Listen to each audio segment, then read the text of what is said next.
This is Mr. Smith, and here is a tutorial for my students on how to get started in Audacity. Now, non-students will be able to get something out of this as well, but just keep in mind who my target audience is. To get started with recording in Audacity, you need to not be using Audacity. That sounds weird, but basically you need to start with a script. If you don't have a script written out, you are going to be ad-libbing things, and it's usually going to be sounding poor with stuff that's thrown in there as verbal filler like ums, uhs, ers, etc. And you'll be messing up lines a lot more often than you will with the script. You can still mess up lines with the script, don't get me wrong, but it will be worse without one. When you are writing your script, don't worry too much about font choice and font size. The main thing is it needs to be as legible as possible. So a larger font size is easier to read, although you need to scroll more, and more flowy fonts like this tend to be a little bit harder to read. Not impossible, not by a long shot, but it takes a bit more work. So I would go with a simpler font personally, but the bottom line is you need to be able to read it at a comfortable pace. Now that I have my script, I am ready to go to Audacity and make sure I'm using the right microphone. A lot of times, the default microphone is no microphone, and that makes it really hard to record anything. Now, I just so happen to have more than one microphone plugged in. Right now, I am using a jack mic to record this audio that you're listening to right now. I am going to use this USB snowball microphone for recording this audio here. There's a reason for that. I have that particular snowball set up so it's going to record a lot more background noise, so I can show you how to edit that out. I am also going to mess up a line in here on purpose so I can show you how to edit that out. So, when we get started, first thing we're going to do is we're going to be looking in Audacity first. We're going to hit the record button, and we're going to take our time going over to our script. We want a bit of silence in the beginning because that's going to let Audacity know what's noise and what isn't noise.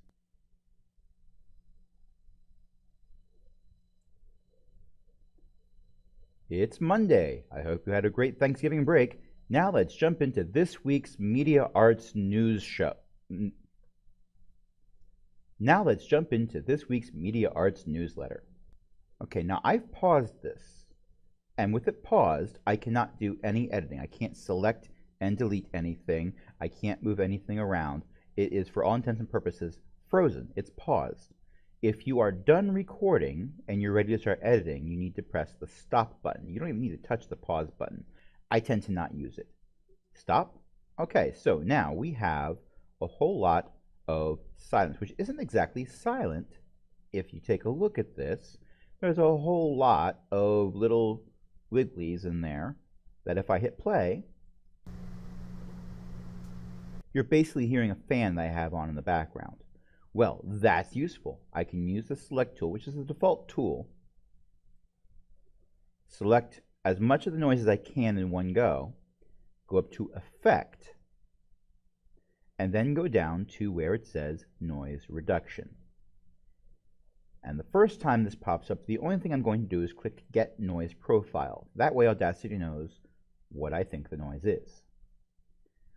Now that I've done that, I need to select everything I'm keeping. So I'm going to click on this over here. That selects the entire track. Go back to Effect. Go back to Noise Reduction. And I'm not going to touch that this time because that would tell it that my voice is noise also. Okay, I've been told that in real life. However, in this case, it's not the noise I want to get rid of. Now you can hit Preview to see if the default settings are just how you want them. It's Monday.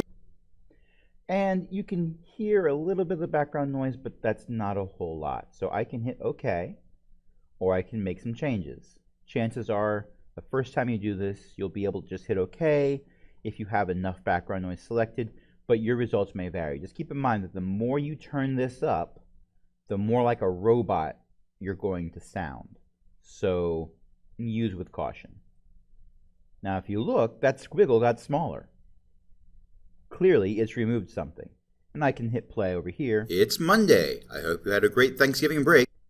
And I don't sound the best in the world, but I sound a lot better than if there was a lot of background noise.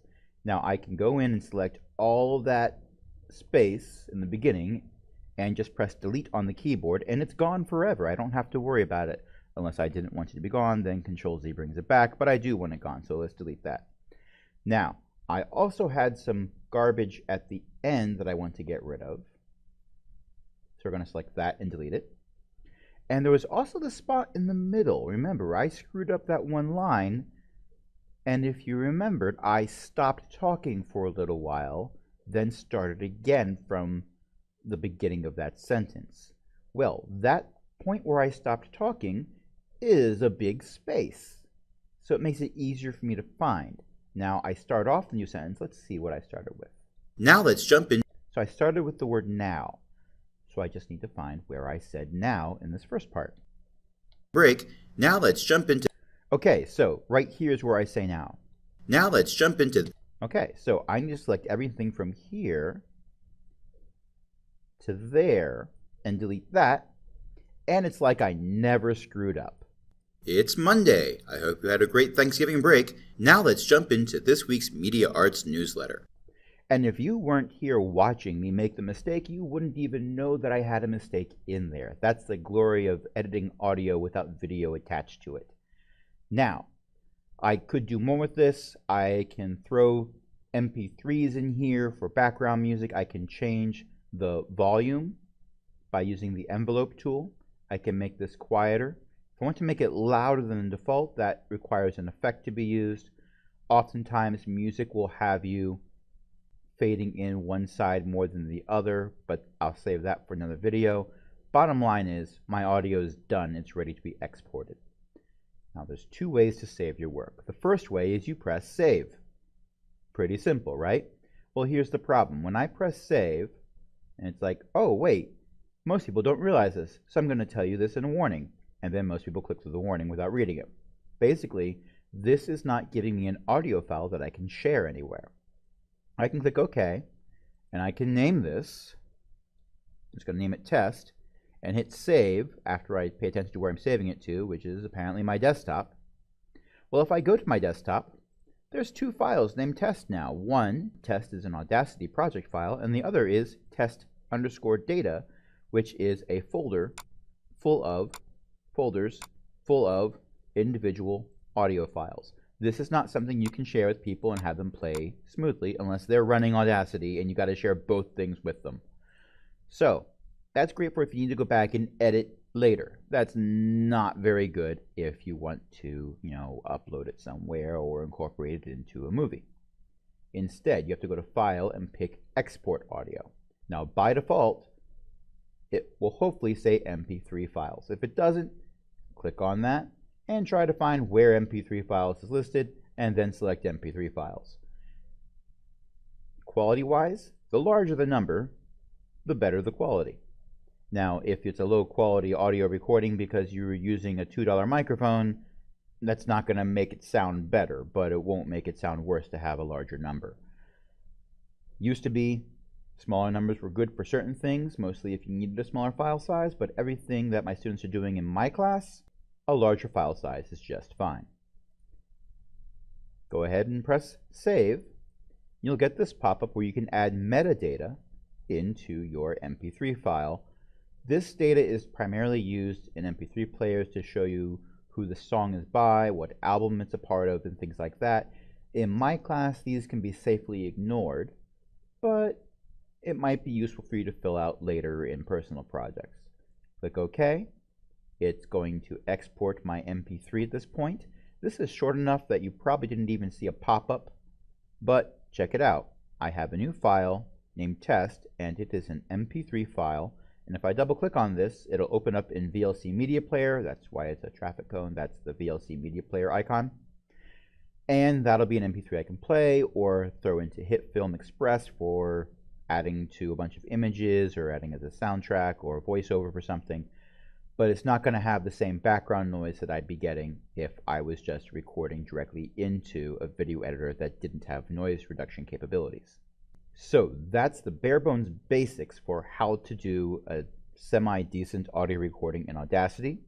If you have any questions, feel free to ask.